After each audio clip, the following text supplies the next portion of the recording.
Great honour to be invited. I'm from Workers' International Network.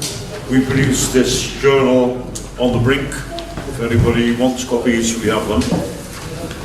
Right, this is a May Day meeting. I'd like to say that, to remind comrades, that on May Day 1890, the newly formed Socialist International called a worldwide one-day general strike. The ruling class was in panic throughout Europe. Engels wrote with pride on that momentous day, "If only Marx was still by my side to see this with his own eyes." It was already almost half a century since Marx and Engels had proclaimed, "A spectre is haunting Europe." That spectre soon took on human flesh with the revolutions of 1848. But today an even bigger spectre is haunting the whole world, and it's straining with every fibre to materialise. Today, 8 multi-billionaires own as much wealth as half the world's population, who live on less than $2.50 a day. It's reckoned that by 2030, 2/3 of the world's wealth will be concentrated in the hands of the 1%. And the more intelligent members of that 1% face the future with fear. As one of them put it, "At what point will society intervene and strike back?" So a spectre is haunting them. It's now a decade since the economic catastrophe of 2008. The accumulated shortfall in the projected rise of world production since then is equivalent to the disappearance of the entire German economy. And still today, there's only very sluggish growth.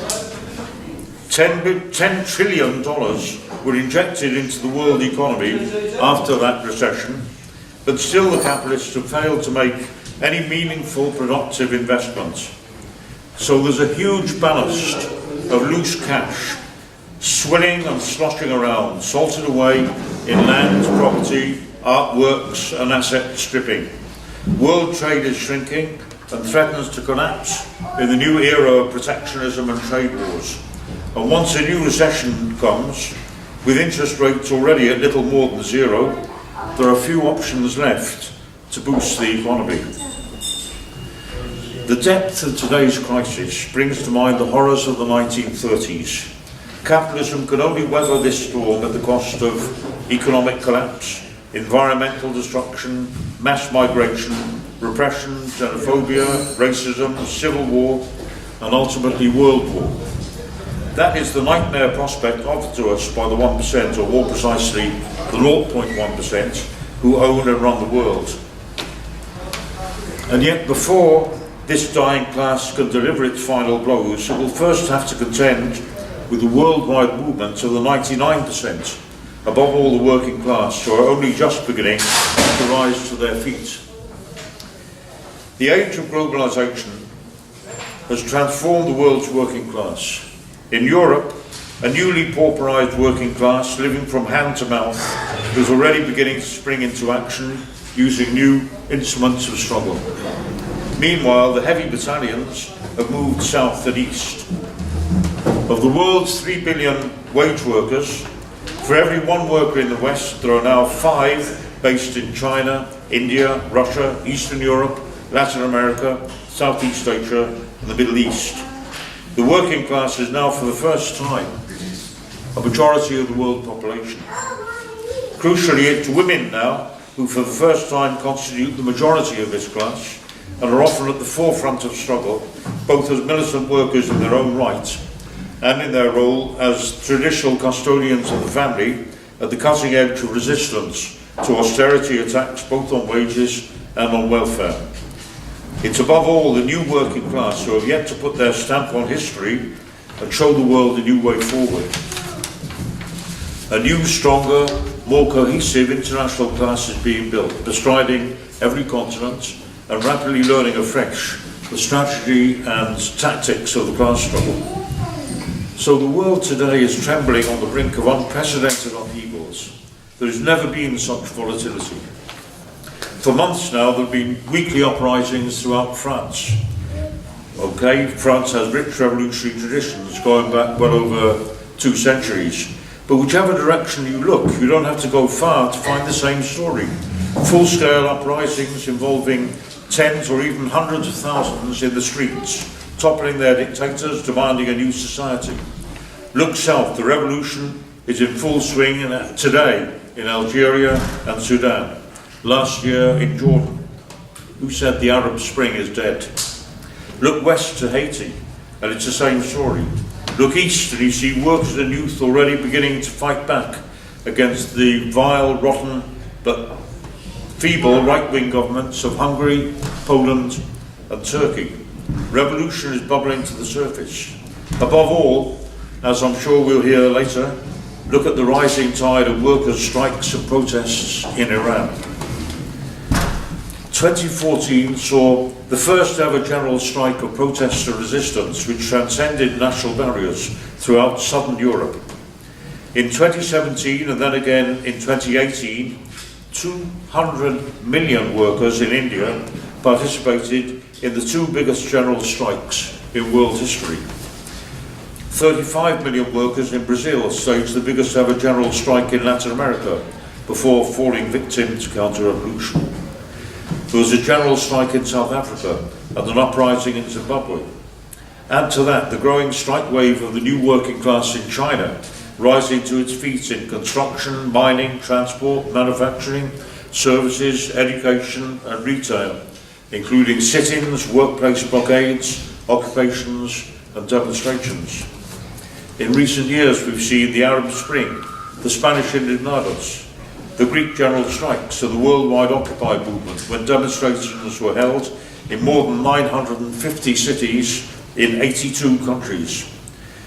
There were simultaneous mass occupations in over 100 countries, and soon afterwards street protests in Russia, local uprisings in China, general strikes. There's a long list in Greece, Spain, Italy, Belgium, Portugal, France, Hungary, Romania, Bulgaria, Armenia, in every continent.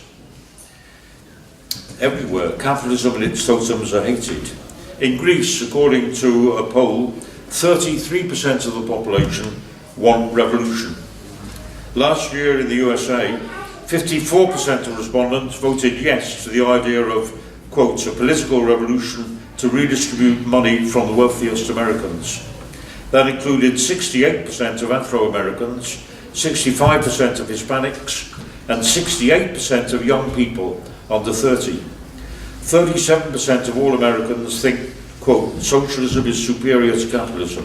49% of Americans aged 18 to 29 view socialism in a favourable light. Yet, where is the party that dares to challenge capitalism? There's a huge vacuum.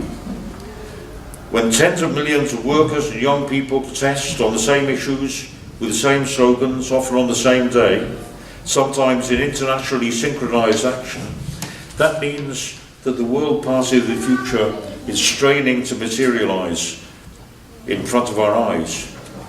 When Marx and Engels helped to build the first international, their objective was to bring together all the disparate nascent workers' organizations around the world, to unite all the existing embryonic organizations of resistance to capitalism into a single worldwide movement. Today, the 99% still need to find their voice. Where is their new united international movement going to come from? From the anti-globalization struggles at the turn of the millennium, which mobilized young people across the continents to besiege the world's bankers and politicians. From the 30 million who marched simultaneously in 2003 against the impending war on Iraq. From the Occupy movement that spread across the world.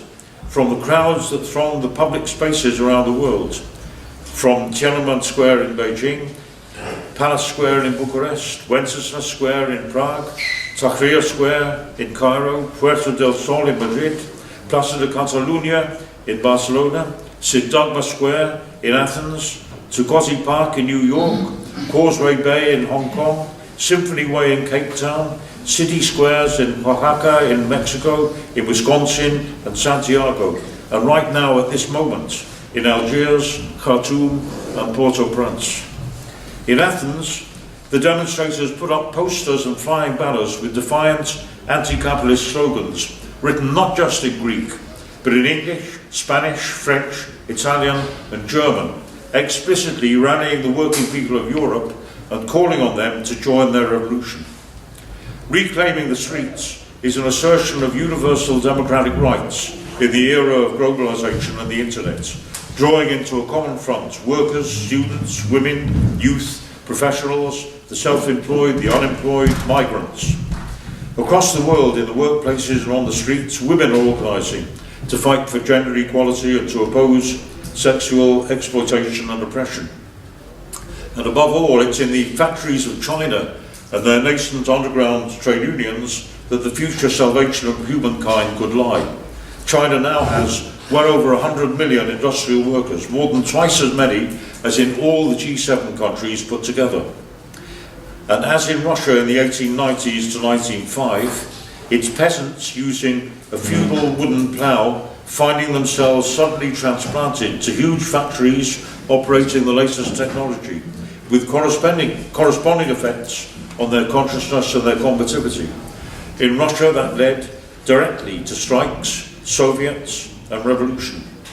And just as it was mainly the British trade unions which provided the foundation for the First International, the German labour movement the second, the Russian workers the third, so it could well be that the Chinese workers are silently creating the foundations for a new international today. Who is to say that the embryo of such a movement is not gestating right now in the debates that are raging in workplaces, public squares, street corners and shanty towns across the world? When tens of millions of people are possessed on the same issues, with the same slogans, often on the same day, in internationally synchronised action, then in all but formal structure, the World Party of the Future is already beginning to materialise. It's time now to give it substance. Climate change and global warming threaten the very survival of the human race.